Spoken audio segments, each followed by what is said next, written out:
ஆமாண்ணே, துர்காவுக்கான சடங்குகளை அசோக் கையால செய்யறதா நல்லது. பெரியய்யா,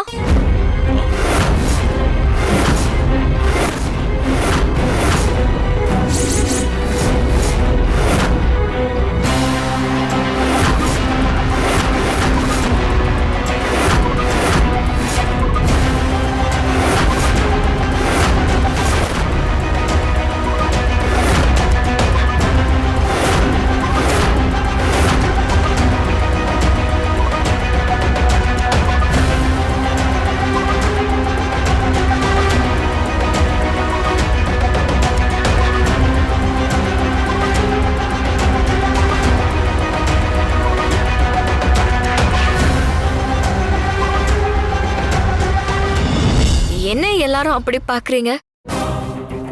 நீ எப்ப வந்த? நான் எங்க போனேன்? எப்ப வந்தேன்னு கேக்குறீங்க?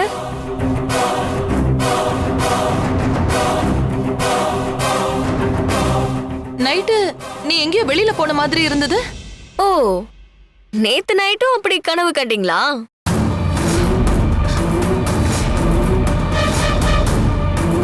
நான் எங்கேயுமே போகல, இங்கதான் இருக்கேன்.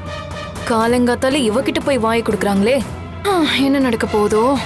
பெரியய்யா, என்ன எல்லாரும் இறந்து போன உங்க பங்காளிக்கு பிண்ட வைக்க கிளம்பிட்டீங்களா?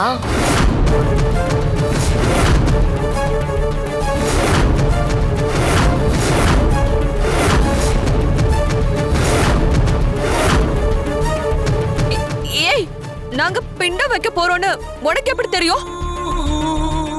காவேரி, அப்போ பிண்ட வைக்க தான் போறீங்களா? வாய மூடு.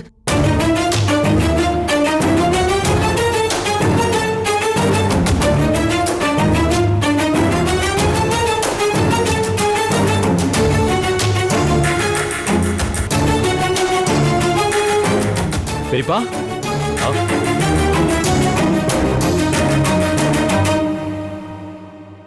வா அசோக்.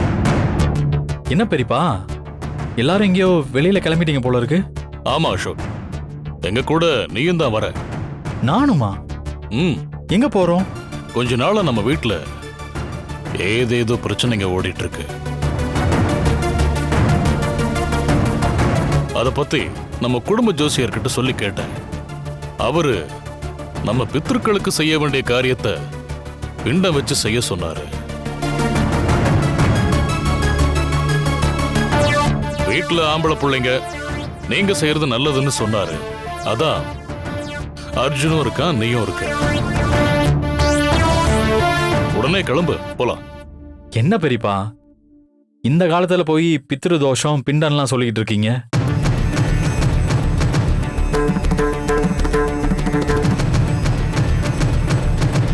உண்மையிலேயே பிரச்சனை என்னன்னு தெரிஞ்சா அதை சால்வ் பண்றதை விட்டுட்டு இப்படியெல்லாம் பண்ணலாமா? அசோக், அப்படியெல்லாம் சொல்லாதப்பா. நம்ம முன்னோர்கள் தான் நம்ம குடும்பத்தை காத்துக்கிட்டு இருக்காங்க. அவங்களுக்கு செய்ய வேண்டியதை செஞ்சுட்டா பித்ரு தோஷம் கழிஞ்சிரும். அப்புறம் நம்ம குடும்பம் நல்லா இருக்கும். அதனாலதான் சொல்றோம், நீயே வா போலாம்.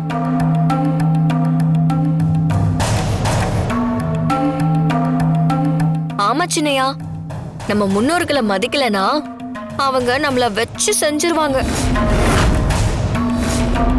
அதுக்கு பயந்துதான் எல்லாரும் கூண்டோட கிளம்பிட்டாங்க.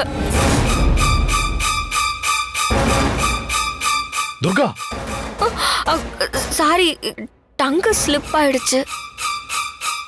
குடும்பத்தோட கிளம்பிட்டாங்க. சரி பெரியமா, நீங்க சொல்றதுக்காக நானும் வரலாம். ஆனா இப்படி கடைசி நேரத்துல சொல்றீங்களே,